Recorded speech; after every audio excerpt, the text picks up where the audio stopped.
Hi viewers, welcome to our channel. ప్రస్తుతం మనతో పాటు భరద్వాజ్ గారు సీనియర్ జర్నలిస్ట్ ఉన్నారు. వారితో ఒకసారి మాట్లాడదాం. సార్ నమస్కారం. నమస్తే అండి. సార్, ఢిల్లీ లిక్కర్ స్కామ్ లో అరెస్ట్ అయిన కవిత గారికి దాదాపు 5.5 నెలల తర్వాత ఈ రోజు బెయిల్ వచ్చింది సార్. అయితే ఇవాళ కోర్టులో ఏం జరిగింది, మరి ఏ బేసిస్ మీద బెయిల్ ఇచ్చారు? ఇప్పుడు ఇది బయట ఒక చర్చగా మారింది పొలిటికల్ గా చూసుకుంటే. కాంగ్రెస్ వాళ్ళు దీన్ని బీజేపీ బీఆర్ఎస్ కలిసిపోయాయి, దాని ఫలితమే బెయిల్ అని చెప్పేసి వాళ్ళు ఒక రకంగా పోర్ట్రే చేస్తున్నారు. కేటీఆర్ గారు ఆల్రెడీ 20 మంది ఎమ్మెల్యేలు తీసుకొని ఢిల్లీ వెళ్ళేస్తారు, ఆయనకు ముందే బెయిల్ వస్తుందని తెలుసు అని చెప్పేసి ఇటొక నెరేషన్ బయటకు తీస్తున్నారు. ఏ విధంగా చూస్తారు సార్ దీన్ని మీరు? అంటే 2 పనుల మీద ఆయన ఢిల్లీ వెళ్ళడం జరిగింది.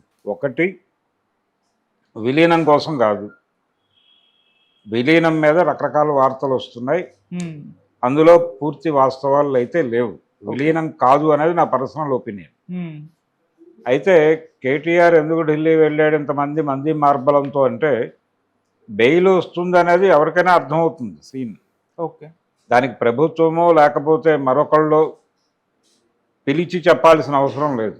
కొన్ని సందర్భాల్లో కేసు నడుస్తున్నటువంటి ధోరణి, ఇప్పుడు ఆల్రెడీ ఢిల్లీ ప్రభుత్వంలో ప్రముఖులకి బెయిల్ వచ్చేసింది. కేసు ఏమిటి? ఢిల్లీ ప్రభుత్వం ఒక మద్యం పాలసీ తీసుకుంది. అక్కడ టెండర్లు వేశారు చాలామంది, దానిలో కొంతమందికి ఈవిడ సహకరించారు అనేది కదా కేసు. తెలంగాణకి ఏమీ సంబంధం లేదు. అక్కడ టెండరింగ్ జరుగుతోంది, దానికి సంబంధించి ఇక్కడ వాళ్ళు టెండర్లు వేశారు. అవి కోడయ్యేలాగా, వాళ్ళకు కొంచెం ఉపయోగం జరిగేలాగా ఆవిడ ఏదో ప్రయత్నం చేశారు. దాని నిమిత్తం ఆవిడకి ముడుపులు ముట్టాయి అనేది గొడవ. సో ఈ కేసులో అసలు పాలసీ పెట్టిన వాళ్ళు, మొత్తం నిర్వహించిన వాళ్ళకే బెయిల్స్ వచ్చేసినాయి. ఇంకా ఈవిడిని ఆపేందుకు ఇబ్బంది పెడతారు ఒకటి. రెండోది, ఈసారి బెయిల్ వచ్చేస్తుందని అడ్వకేట్ చెప్తాడు, మెరిట్స్ ఉన్నాయి, ఈసారి బెయిల్ వచ్చేస్తుందని. వీళ్ళ కేసులో బెయిల్ తీసుకొచ్చిన లాయర్ ఎవరు? ముకుల్. ఈ ముకుల్ రోహత్గి అనే పెద్ద మనిషి ఎవరు? వీరు గతంలో చంద్రబాబు నాయుడు గారిని జైల్లో ఉంచవాలను అని చెప్పి మాట్లాడిన వ్యక్తి. చంద్రబాబు నాయుడు గారు అరెస్ట్ అయ్యి స్కిల్ స్కామ్లో ఆయన జైల్లో ఉండగా ఆయనకి బెయిల్ వేసినప్పుడు వద్దని స్టేట్ గవర్నమెంట్ తరఫున మాట్లాడింది ఈయనే. కాబట్టి ఇది ఒక కాన్ఫ్లిక్ట్ చూడొచ్చు. అంటే ఈ కేసులో కాన్ఫ్లిక్టులు వెతుక్కుంటూ వెళ్ళదలుచుకుంటే, చంద్రబాబుకు బెయిల్ వద్దన్నటువంటి, బెయిల్ ఇవ్వకూడదు అన్నటువంటి న్యాయవాదే కవిత గారికి బెయిల్ ఇవ్వమని ఆర్గ్యూ చేశాడు. ఇక్కడ బెయిల్ వస్తుందని చెప్పాడు, బెయిల్ ఇప్పించాడు, బయట తీసుకొచ్చాడు. విజయ్ మాల్యా కేసులో కూడా ఉన్నాడు ఈయన, వీరే లాయర్ అక్కడ కూడా. ఇలా చాలా పాపులర్ కేసులు ఉన్నాయి ఆయన. అంటే గోద్రా అల్లర్ల కేసులో కూడా వారు న్యాయవాదిగా వ్యవహరించిన సందర్భం మనకు తెలుసు. ఇలా చాలా పెద్ద పెద్ద కేసుల్లో ఉన్నాడు. ఆయనకు సంబంధించి చాలా ఆరోపణలు ఆయన మీద ఉన్నాయి. అక్రమాస్తుల వ్యవహారంకి సంబంధించిన కొన్ని ఆరోపణలు ఉన్నాయి, ప్రూవ్ కాలేదు, అది వేరే గొడవ. కానీ 160 కోట్ల రూపాయల భవంతులు, ఈ వ్యవహారాలు ఉన్నాయి ఆయనకు కూడా. సరే, ఇవన్నీ పక్కన పెట్టేస్తే ప్రస్తుతం కవిత గారికి బెయిల్ వచ్చేసింది. బెయిల్ వస్తుంది అనే విషయం కొంత సూచనప్రాయంగా తెలియటం చేత సాధారణంగా తీసుకురావటం కోసం వీళ్ళు వెళ్ళారు. దీంతో పాటు ఒకవేళ బెయిల్ రాకపోతే ప్రెజర్ పెంచటం కోసం, పొలిటికల్ హీట్ పెంచటం కోసం ఒక నిరసన కార్యక్రమం చేయాలనుకున్నారు. అందుకు కూడా ప్రిపేర్ అయ్యి వెళ్ళారు.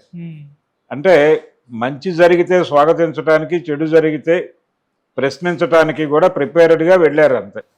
అంతే తప్ప బెయిల్ వచ్చేస్తుంది కాబట్టి, ఆయన చెప్పాడు కాబట్టి, ఎవరు జడ్జి గారు చెప్పారు కాబట్టి, లేదా జడ్జి గారి తరఫున కేంద్ర ప్రభుత్వం చెప్పింది కాబట్టి వెళ్ళలేదు.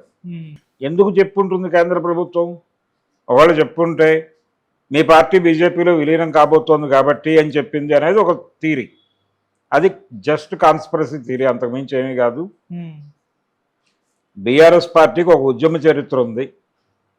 అది దాంతోపాటు 10 సంవత్సరాలు పరిపాలన చేసినటువంటి చరిత్ర ఉంది. అంత మాత్రం చేత ఈ ఓటమిని అంగీకరించి ఇక పార్టీ వద్దు అనుకునే పరిస్థితి ఉండదు. 10 ఏళ్ల క్రితం గెలుస్తాననుకునే హోప్తోనే కదా 2014లో కాంగ్రెస్ పార్టీ తెలంగాణలో ఎన్నికలకు వచ్చింది, ఓడిపోయింది కదా. ఆ తర్వాత జరిగిన ఎన్నికల్లో కూడా ఓడిపోయింది. మరి ఆ పార్టీ ఎందుకు షట్ డౌన్ అవ్వలేదు?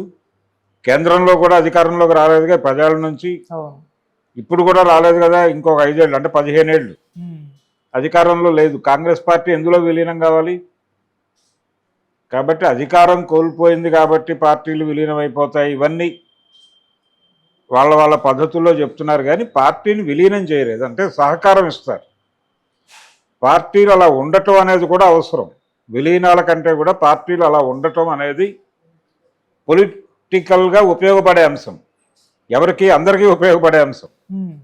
ఈ పార్టీకి ఉండేటువంటి ఓట్ బ్యాంక్ ఒకటి ఉంటుంది. ఆ పార్టీకి ఓట్ బ్యాంక్ ప్రకారం అది రైజ్ అవ్వచ్చు, తగ్గచ్చు, దానికి వచ్చే సీట్లు దానికి వస్తాయి. ఆ సీట్లు ఎవరికైనా ఉపయోగపడవచ్చు, ఉపయోగపడకపోవచ్చు, అది వేరే గొడవ. ఇలా ప్రతి సన్నివేశానికి అదేదో అయిపోయింది, క్లోజ్ అయిపోతుంది అనేది ప్రతిదీ ప్రజారాజ్యం కాదు. ప్రతి పార్టీని ప్రజారాజ్యం కళ్ళజోడుతో చూడక్కర్లేదు. జనసేన మీద కూడా అలాంటి మాటలే మాట్లాడారు కదా ఆ మధ్యకాలంలో. అయిపోయింది క్లోజ్ అని. ఆయన అసెంబ్లీ గేట్లు దాటలేడు, అది పార్టీ క్లోజ్ అయిపోతుంది అని మాట్లాడారు కదా. క్లోజ్ ఏం కాలేదుగా. వైసీపీ నుంచి వచ్చిన కామెంట్లే కదా అవి. వైసీపీ కాంగ్రెస్లో కలిసిపోతుందని ప్రచారం చేస్తున్నారు ఇప్పుడు. అంటే విలీనానికి సంబంధించి రకరకాల స్పెక్యులేటివ్ స్టోరీస్ ఉన్నాయి ప్రపంచంలో. అవి పక్కన పెడితే కవిత గారికి బెయిల్ వచ్చింది అనేది వాస్తవం. ముకుల్ రోహిత్గి తన వాదనా పటిమతో బెయిల్ తీసుకొచ్చాడు. వాదనా పటిమ కూడా ఏమీ కాదు. అక్కడ ఆల్రెడీ ఈవిడ కొత్తగా బయటకు వెళ్ళటం వలన సాక్ష్యాలు తారుమారు చేసే పరిస్థితి ఏమీ లేదు.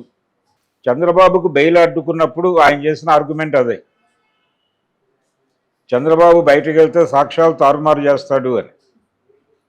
ఇక్కడ సాక్ష్యాలు తారుమారు చేసే అవకాశం లేదు. ఆల్రెడీ ఇందులో ఇంతకంటే పెద్ద హ్యాండ్స్ బయట ఉన్నాయి కాబట్టి బెయిల్ ఇవ్వండి అని అడిగారు, బెయిల్ ఇచ్చారు, అయిపోయింది. ఇప్పుడు వేగంగా షూరిటీలు ఇతర ప్రొసీజరు కంప్లీట్ చేసి బై హ్యాండ్ ఈ కాగితాలు తీసుకుని వెళ్ళి, అంటే బెయిల్ రాగానే రిలీజ్ అవ్వరు. బెయిల్ వచ్చిన తర్వాత షూరిటీలు ప్రొడ్యూస్ చేయాలి. షూరిటీలు ప్రొడ్యూస్ చేసిన తర్వాత రిలీజ్ ఆర్డర్ రెడీ అవుతుంది. రిలీజ్ ఆర్డర్ రెడీ అయిన తర్వాత అది జైలుకు చేరాలి. జైలుకు 2 పద్ధతుల్లో చేరుతుంది. ఒకటి బై హ్యాండ్ చేరుతుంది, లేదంటే బై పోస్ట్ చేరుతుంది.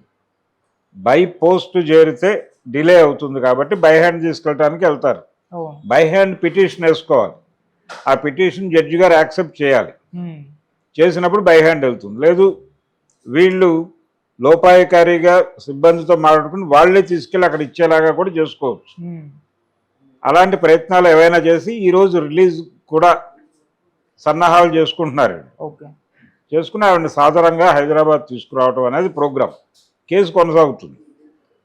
బెయిల్ అనేది ఏంటంటే జైల్లో ఉండాల్సిన అవసరం లేకుండా, అంటే ఇక్కడ నేరం నిరూపితం అవ్వలేదు, నేరం మోపబడింది అంతే.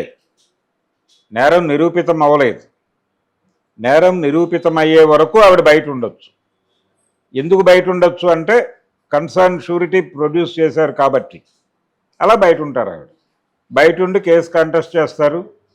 రేపు పొద్దున కేసు ఒకవేళ సరైన సాక్ష్యాధారాలు లేనందున కేసు కొట్టేస్తున్నానని చెప్పొచ్చు జడ్జి గారు, అప్పటి జడ్జి గారు. ఇది ఇప్పట్లో ట్రయల్ జరిగిపోతుందని అనుకోనక్కర్లేదు. ఒక కేసు ట్రయల్ జరగడానికి 5 ఏళ్ల నుంచి 10 ఏళ్ళు 20 ఏళ్ళు ఎంతకాలమైనా పట్టవచ్చు.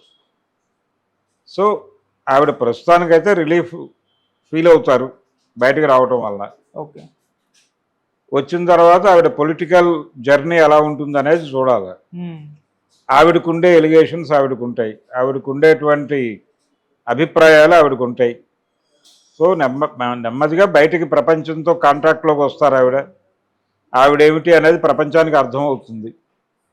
ఈ కేసులో అరెస్ట్ అవ్వటం నుంచి బాధపడుతూ కూర్చోవటం కన్నా కూడా ఒక పొలిటికల్ యాక్టివిటీలోకి వచ్చేయటమే బెటర్ అనుకుని ఆవిడ రోడ్డు మీదకి వచ్చేస్తారు. వెంటనే యాక్టివిటీలోకి వచ్చేస్తారు. సో ఈ కండిషన్లో బీఆర్ఎస్ని తీసుకెళ్ళి ఇంకో చోట విలీనం చేయటం, ఇలాంటి పనులు చేయాలని కేసీఆర్ అనుకోడు. విలీనము అనే ప్రతిపాదన చాలా సీరియస్గా మాట్లాడేస్తున్నారు. ఆయనకి ఏదో గవర్నర్ ఇస్తారని. అంటే కేసీఆర్కి ఏ పోస్టులు అనేది కూడా ప్రపంచమే నిర్ణయిస్తోంది. ఆయన కాంగ్రెస్లో విలీనం చేస్తాడని కొంతమంది మాట్లాడుతున్నారు, బీజేపీ నాయకులే మాట్లాడుతున్నారు. అవును. బీజేపీ వాళ్ళేమో బీఆర్ఎస్ కాంగ్రెస్లో చేరుతుందని, కాంగ్రెస్ వాళ్ళేమో బీఆర్ఎస్ బీజేపీలో చేరుతుందని ప్రచారం చేస్తున్నారు. వీళ్ళ మీడియా వీళ్ళ కథ, వాళ్ళ మీడియా వాళ్ళ కథ ప్రచారం చేస్తున్నారు.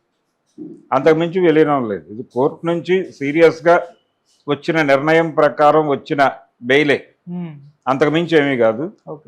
ఆవిడకి ప్రాపర్ షూరిటీలు ప్రొడ్యూస్ చేసి బయటకు తీసుకొస్తారు, కేసు కంటెస్ట్ చేస్తారు. ఆవిడ ఈ కేసులో మెరిట్స్ ఉంటే, అంటే పెట్టిన వాళ్ళకి మెరిట్స్ ఉంటాయి, కేసు పెట్టిన వారికి మెరిట్స్ ఉంటే ఆవిడకి శిక్ష పడుతుంది, లేకపోతే కేసు కొట్టేస్తారో ఆవిడ బయట పూర్తిగా ఫ్రీ అయిపోతుంది. ప్రస్తుతానికైతే ఫ్రీ అయినట్టు కాదు, ఆ కేసు ఉంటుంది ఆవిడ మీద, వాయిదాలకు కూడా వెళ్లాల్సి ఉంటుంది.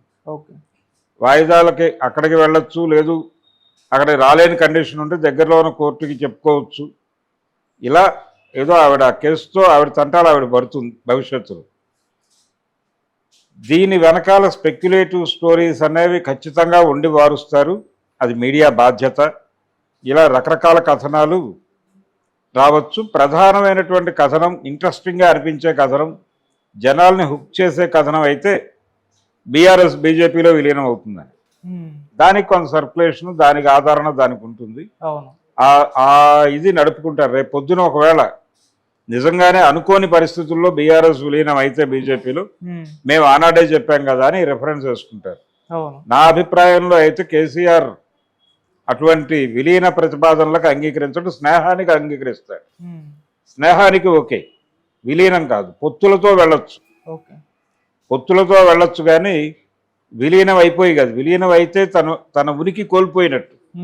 ఆ ఫీల్డ్ వదిలేస్తే ఆ పని చేస్తారు. చిరంజీవి గారు రాజకీయాలు వద్దనుకున్నాడు కాబట్టి పార్టీ విలీనం చేశాడు. తర్వాత ఆయన కేంద్ర మంత్రి పదవి వచ్చింది, ఆయన కాంగ్రెస్లో క్రియాశీలకంగా వ్యవహరించాడు, అదంతా ఒక అంశం.